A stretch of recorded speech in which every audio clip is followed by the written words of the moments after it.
Hey everyone, welcome to the Marketing Share Podcast. Great to have you back in studio with me and my co-host Barb. Hello, Barb. Hey, Alec, how's it going? Good. Our listeners won't know this because we space out our interviews, but this is our second interview for this week in 2 days. So we're on a roll here. Uh, Yeah. um, let's see. And we're talking to yet another marketer today. And I gotta say, I guess I'm kind of giving us a little pat on the back here. I think we're finding some really good marketers, and I hope our listeners agree. I'm really interested and eager to talk to our guy today. Can you tell us about? I always want to Saurabh. make sure I say his name is Saurabh Kothari. Yeah, Saurabh Kothari is also one of our friends from Coffee Talk and another CMO. We said we were going to have more CMOs on Yeah, this year. Saurabh is the chief marketing officer at Lead to Pipeline. He also owns his own agency, Demand Gen Studio, and he has been at a whole host of companies as big as Cisco and so forth, and then also, some mid-sized companies as well. And he understands the value of working with marketing closely, and he's really done a great job, and I think it comes from being in sales to begin with, to be quite honest with you, yeah, really bringing what product does, what marketing does, and what sales do together, and how to really boil it down and think about it clearly. Because I think that sometimes, we have that relationship with sales where is marketing doing enough? Where do we mhm, fit in? Are mhm. we are people recognizing the value that marketing is bringing? And I think he has a really great way of articulating that. Yeah, and I think I agree with you, and I think the way he articulates stuff or explains stuff, I don't know, just the way he packages it up, it's memorable, and Yeah. yeah. So I think it'll be a good conversation, a great conversation. Yeah, Yeah, equally, data driven, but also the art of persuasion, and I yes, think he'll speak yes, to that with yeah. us. The art and the data of marketing, as often has said. Okay, let's go Let's talk to go. Sor.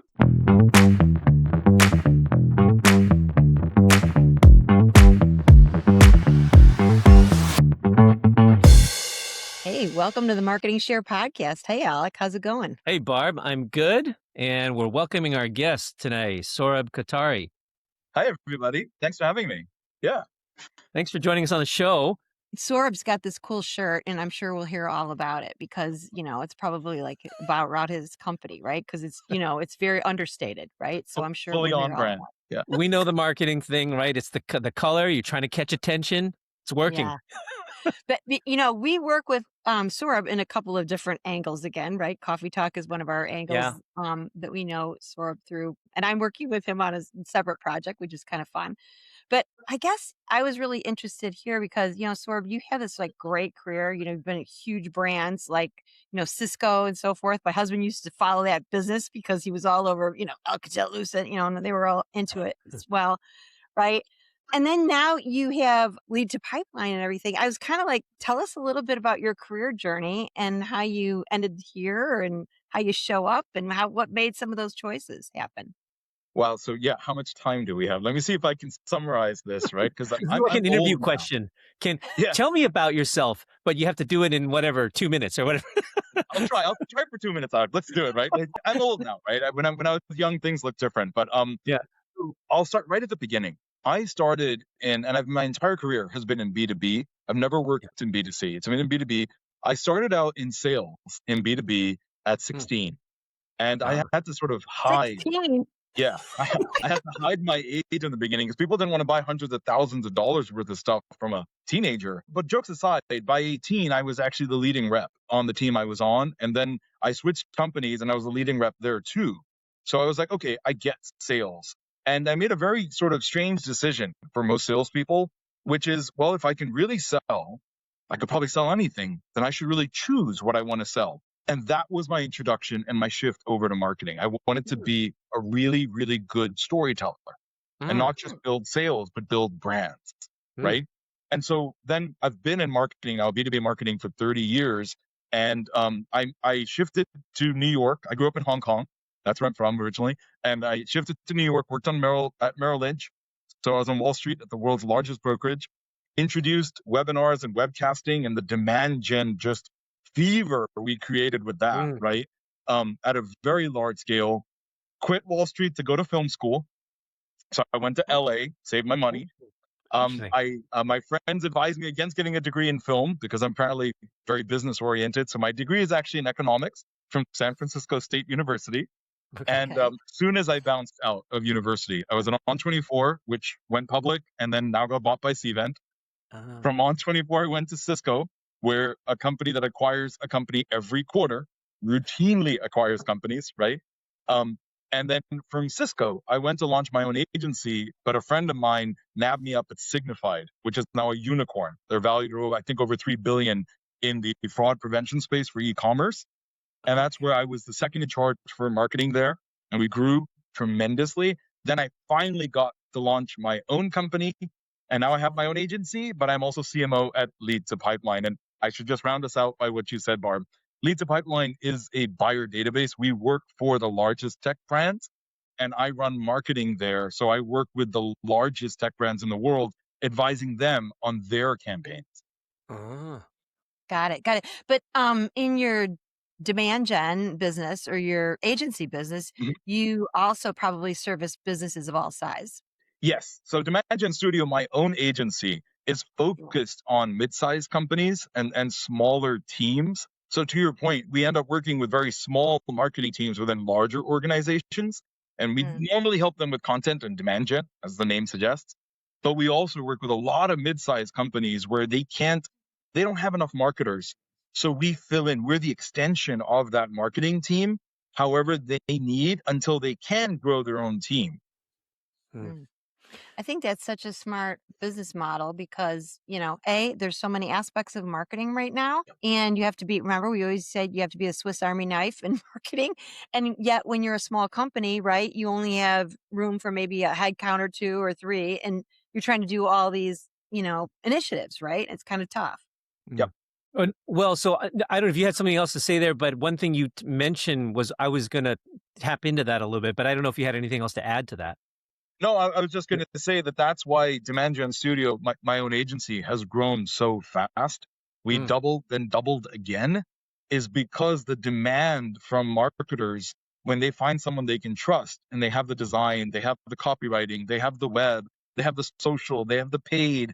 It's like you have Mhm, all these skills. It's really mhm, convenient to get that from somebody where you mhm. Mm. don't need to work with six people, one person that can deliver all that through you. And you don't need to know how many people are sort of running like hamsters behind the scenes. So I wanted to ask you about something that you mentioned right in your lead off, which is that you wanted to be a good storyteller.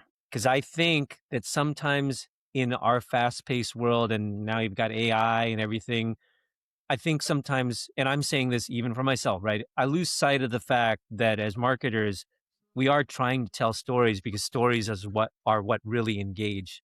That's what really draws people in.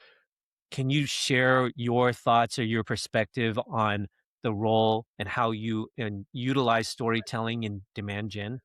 Oh, absolutely. So for every brand I've ever worked at, right, I've found it in B2B at least to be true that the foundations of marketing, if we think of it as a science, which it's rarely ever thought of as a science, right?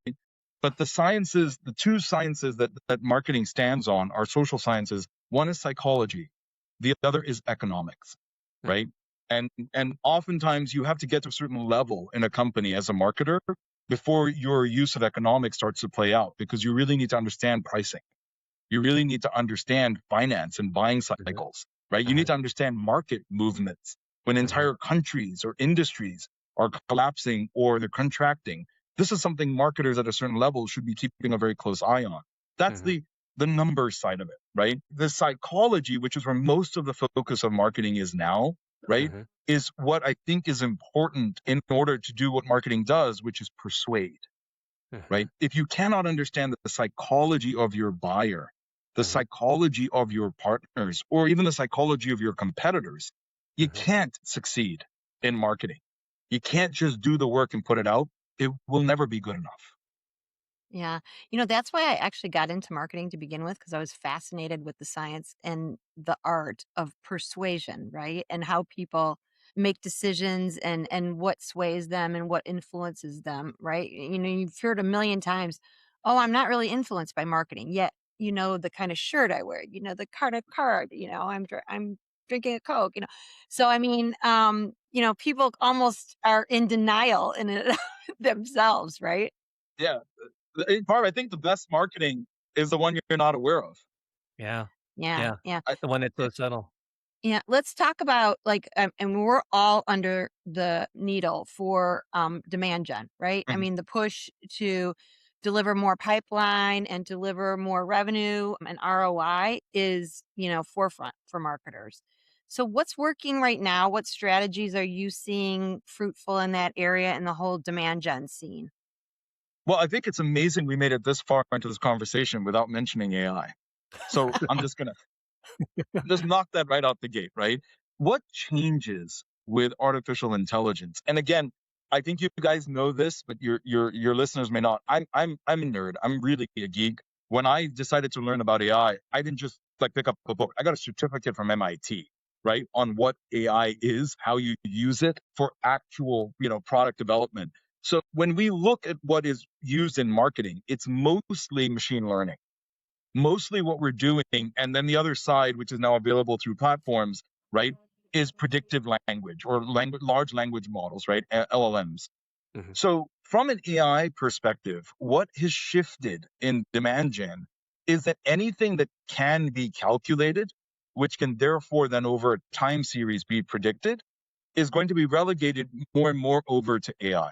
So actually measuring, actually predicting will not be something most of us will do as our daytime jobs.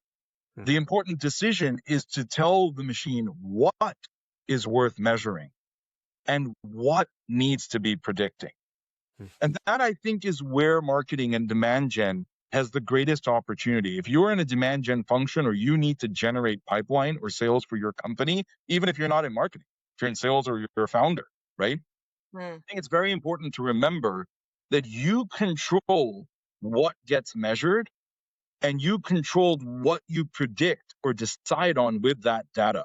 Never give that up to a machine or an algorithm, right? And then I'm hearing a secret sauce that CMOs should keep in mind when they want to retain something and not outsource everything, right? Mhm. that is absolutely something. If you're in a situation as a head of marketing or you're leading a marketing team or CMO and you don't have sway over what's being measured or how it's being used to drive pipeline, I mean this, get another job. You've lost Mm. control. You are no longer a chief marketing officer. Someone Mhm. else is actually the CMO and you're working for them, no Mhm. matter what their title is, Mhm. right? Get another job. As a Mhm. CMO, it is your primary role to determine what is effective to drive pipeline in sales and what data we will use in order to invest in that function. And that function is called demand gen as part of marketing. Okay, so let me ask you this follow-up. Do you think AI is helping marketers be able to come to that determination any faster than before? So let's say you're going into a new environment, you're coming to a new company. How quickly can you then make a determination of that as a marketing leader? What does it take in order to be able to convincingly know that today? So AI will help you go faster, but I also want to talk about when it will slow you down because this Mhm. is happening at very large companies repeatedly, right? Mhm. AI Mhm. will help you go faster when you take a scientific approach to applying it. And what I mean by that is you don't jump on Claude because other people are doing it. Mhm. That's not a scientific approach to selecting a tool.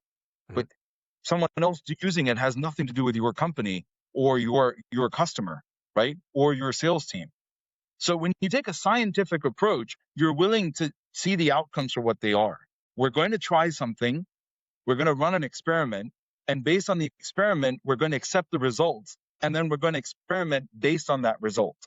You do that with AI, you get really, really fast results as long as you're willing to accept when you're wrong. That's the best way to use AI. In fact, we use AI often to evaluate Mhm. content that we're creating Mhm. to tell us what content is available so we don't create that. Clarification. So are you talking about what content is already available vis-a-vis others? Is that what you Yes. mean? Yes. Yeah, So you can create more unique content, I think is what you're correct. saying, right? Okay, Correct. got it. Remember, Yes. again, the algorithm is built to give you the most popular or the most closest to average response. Right? Mhm. That's what an LLM is supposed to do. Right. Popularity is what drives its likelihood to be included in results. Mhm. So Mhm. if something is so incredibly popular that the algorithm's telling you this is what I see as a source of truth, there's Mhm. no reason whatsoever for you to produce that, Mm. right, as content. And so Mhm. I'm going to switch that function now over to how does that apply to demand gen, right? Mhm. The number one thing I've seen, and AI can't solve for this, is that you have demand gen teams or demand gen leaders that don't fundamentally understand the buying process for their own company. And I'm sorry, but I'm too old to accept that. That's just unacceptable. You shouldn't be in that job. Mhm. If you don't know how people learn about you at the top of the Yeah. funnel, if you don't know what the proof points are for them to select you, what are the Mhm. metrics or the validation they're looking for, and then you don't know what they're considering as competitors when they buy, so that's the top, middle, and bottom of funnel, right? Mhm. You Mhm. shouldn't be in demand gen. You just do something else. Yeah, I mean, so many people have been caught up in the machine learning of, I think my buyer journey is this click, and then, I think the buyer journey is this, and oh, they downloaded something, but that's really changing a lot for people. And if you are taken out of that machine learning line, because that it doesn't happen in a line anymore, right? I think that leaves people a little bit confused, Yeah, especially the marketers that have been depending on that, right? Oh my gosh, my clicks are gone, right?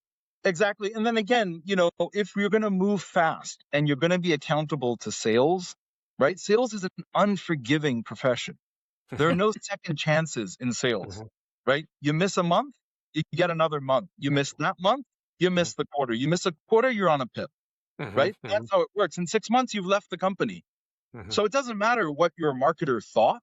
I think as marketers, we need to be very careful never to use that term, I think, Mhm. right? You've got to always present with this is what the data is saying. Mhm. Based on this data, right? Mhm. We believe we should do this. So then when you are negotiating with sales on a certain tactic or a certain investment or a certain market or a product, even if you're at that level, then what sales has to decide is do you trust the data, not do Mhm. you trust marketing? Mhm. Mhm. Yeah, that's a good perspective. Yeah, focus it on the things that because then data is something that you can stay grounded. It can anchor your decisions. It can anchor the criteria, and it gives you something kind of neutral to look at. Correct. And the more you practice using data Yeah, foundationally to build your campaign, to build your hypothesis, to build your commitments to sales, the yeah, better you'll be at choosing the right data, which again, like I said, is the function that humans have to keep. right, AI will right. never be able to tell us who or who not to trust. Yeah, yeah. Yeah, you have to remember you know what success looks like, right? Don't rely on somebody else to define it for you. And the other thing is you want to get out of the discussion with sales, sales. Can I have this marketing? Right? Hmm. Hmm. I don't know. Hmm. Let's look at the data that we said this is what success looks like. We've got 4 experiments going in next quarter. Does this fit within our goals, right? You're kind of controlling the conversation then. Yeah, Exactly. And sorry, I'm just going to round this out, Alec. Bob brought up a yeah. really good point, and it applies to customers just the same way it applies to sales. So if you've been doing marketing long enough, you've fielded hundreds of requests where they've said, can we get this? So and so has this. Can we get this? And the right way to deal with that is the same way you do a customer interview. When a customer said, I really wish you had this feature or you offered this service, the right answer is, that's wonderful. Why? Hmm. And then the follow up to that is, that's great. Why? Right? Hmm. The five Hmm. whys principle of what are you really looking for that we're Hmm. not providing, and why are you looking for that from us? The same Mhm. thing applies to sales. They want something because you're not providing it. If you Hmm. can get to the why they want it, then you can own it back of here's how I'm going to give that to you. Hmm. Mm. Great, great perspective. Okay, you have experience both working in larger companies and smaller companies. So let me ask you this question. Do you think there are differences in this approach to marketing when you're at a big company versus a small? What changes or what stays the same? The principles of marketing are the same, but the outcomes or what you're measured on are dramatically different. And I'll sort of explain why. Mhm. At a larger company, There's a lot of talk, but that's really just more sort of motivational about speed.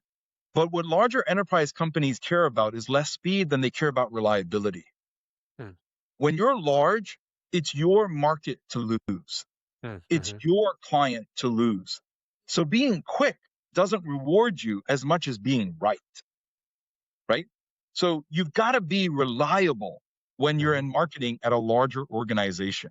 Use your data, back it up, right? Plan months ahead so that when you make commitments to the product team, to sales, to your CMO, to your CRO, right? You hit those commitments. Do not give in to the pressure to do things faster or to do more things. Learn how to say no.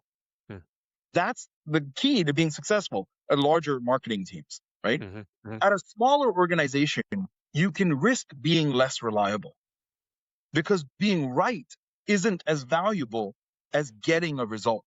Mm, mm, You can be wrong when you're at a smaller company. The whole company can be wrong, but only if you're wrong quickly, mm, mhm. right? If you take a long time, you've burnt the one thing your company doesn't have, which is Yeah, resource. that time, yeah, yeah. That's a great perspective. Yeah, you I absolutely love that. learn quickly, fail quickly, right? I had 1,500 locations, right, where I was trying to drive business. And I would, this made people's hair curl, right? When I said, I will pay extra in CAC because it's consistent and it's reliable because I needed a certain amount of traffic at each location at each month. Otherwise, right, in 2 months, your cash flow fries, right? So the reliability, I'm like, you're asking the wrong question about how much this one costs. Does it all come in the range that we need it to? And are you getting enough traffic on a regular basis that you were hoping for, right? That's the right answer. Not that this one costs more. I'll pay more for consistency on that, right? So it's the same thing. All of that, let me take that and give you the most scalable example you can imagine of that for marketers, right? It's the classic argument in advertising of Google versus LinkedIn. Oh Mm, yeah, yeah, yeah. People mostly complain about how expensive LinkedIn is. That's actually not the issue, right? Hmm. If it's worth it to you for conversion. The issue is it's unreliable. It's just not as mature an advertising platform. It doesn't have nearly the depth that Google does. Google is incredibly reliable, so much so that most people consider it boring. I don't mind boring if it mhm, drives sales. I'll take yeah. boring all day, Mhm, right? Right, right, exactly. Now, you have said that companies with multiple product lines need to sell bigger ideas, okay? And versus just the products, right? And we spend a lot of time convincing clients of this idea when they're a product company, right? They think very much like that. Talk a little bit about how you develop that and how it translates into sales because that's the disconnect they always get. Absolutely. So, and I'll throw in an example for good measure, so you don't have to trust me, right? Who am I? I'm some loud Indian guy in a pink shirt, right? So, I'll throw in an example. But essentially, you're always selling to a buyer. You're never selling a product, right? It's the person on the other end that'll make a purchase. The product will never sell itself, especially in B2B, where buying something is complicated. You got to go through rounds of approvals and all mhm, kinds of compliance and regulatory checks, right? mhm. And then you got to convince a whole bunch of people once you've bought it to use the thing you bought. Yeah. So then your reputation's on the line, right? It's nothing like buying a shirt, or consumer purchase, even if it's a car. It's my car. I live with it. I'll sell it next year. None of your business, right? Mhm, So in B2B, when you're selling multiple products, what you're really selling is trust.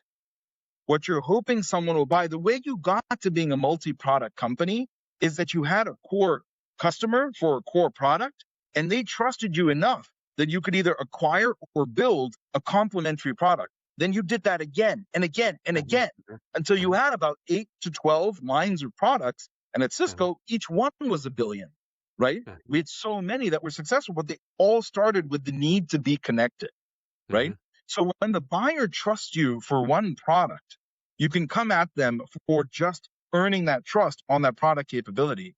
But if you want to sell multiple products, they've got to fundamentally like you. They've got to want to give you more of their budget and Mhm. less budget to your competitors or other people. And I'll round Mhm. this out with an example. Okay.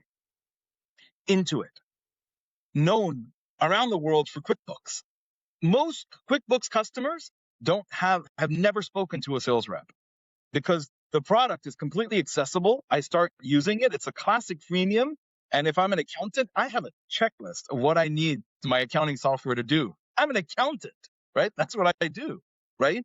But as I start to use QuickBooks, all the other Intuit products make themselves available, from their financial offerings to their service offerings to their complementary software. They all make themselves available. And Intuit does a great job of making their company likable. They talk about it. Intuit supports people like you, Mhm. Mhm. people in your community. So I already trust you for my accounting software. Why wouldn't I trust Intuit for my payroll? Mm, mhm. I like it. You have a good way of succinctly capturing a lot of things I think that marketers have heard, but sometimes it's hard to organize all the different advice around marketing and figure out, like, wait, how do we just always keep focused? Because I think that's a very easy thing for marketers, by the way. There's so many things to be done in marketing. It's very easy to start getting in the habit of, like, oh, we just do these things, do, and you forget that, wait, why are we doing this again? Like, your five whys. So I think I like a lot of the things that you're saying. Just midway check. Thanks, sir. Yeah, appreciate it. Y when you have a new CEO and they ask questions, right? "Tell me Yeah. why we're doing this. Tell me" it's a I've had the gift of having multiple CEO, and it really does, right? It's like zero-based budgeting. Right back to that question of, "Why are we doing this? Is it the right decision? I don't care if it was done before.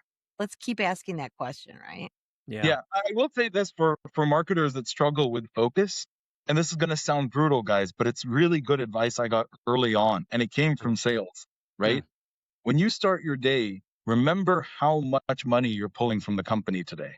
mm, How much do mm. you cost? Yeah, yeah, And yeah. answer the question. In sales, they teach you, try to answer it within the first hour with Mm, results that'll pay for you being there. And then you mhm, earn the rest of the day to do prospecting and build your pipeline. mhm, But mm, in the mhm, first hour, pay the money back. I think if mm, marketers start to adopt that mindset, how much mm, am I getting paid today?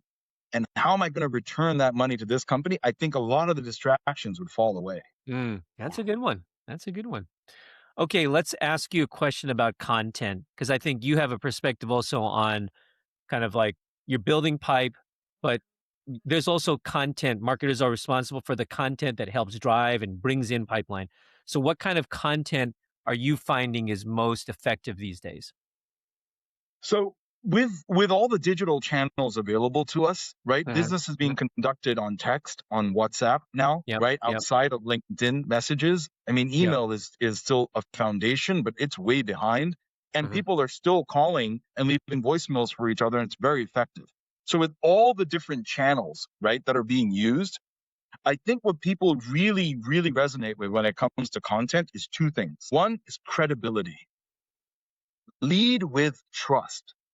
When you introduce yourself to me, give me a reason almost immediately to trust you. You don't need to be as interesting as you might think. You first need to be trustworthy, right? The second piece is show me that you know me. All of your Hmm. content should be personalized. Hmm. If it's not personalized, figure out a way to personalize it, right? Hmm. Combination, Alec, is killer. When you reach out, even with direct email campaigns, but it's Hmm. personalized to the person receiving it, to the point where they're like, did someone write this to me? Hmm. Like, was this a Hmm. rep? Yeah. How Yeah. is this like just about me and my company and what I'm looking for next quarter? Right? That's how personalized your content needs to be, but also leading with trust. Hmm. Here's what we've done for the companies that you're competing the companies Hmm. you partner with Hmm. other parts of your own mega brand, right? Hmm. The Hmm. same way I would introduce myself on a personal level to someone I want to talk to, we've got Hmm. to do that more in business. Hmm. Okay, let me ask you a follow-up question, because I think this is the dichotomy that sometimes marketers get wrapped around, like, because, like, you don't know which one. You hear both sides of this, and you don't know which one comes first. when you say lead with trust, that means you're talking about yourself first. And a lot of times marketers are also under the guideline that all marketers, many marketers believe in also is like, wait, don't lead with you, lead with the prospect. So if you're actually developing content, how do you parse that, right? Because what is your literal first sentence? Is it a sentence to build trust, or is it a sentence to prove or to demonstrate that, hey, look, this is about you, not me? I may have misspoken. I don't believe you should lead with yourself, Okay. right?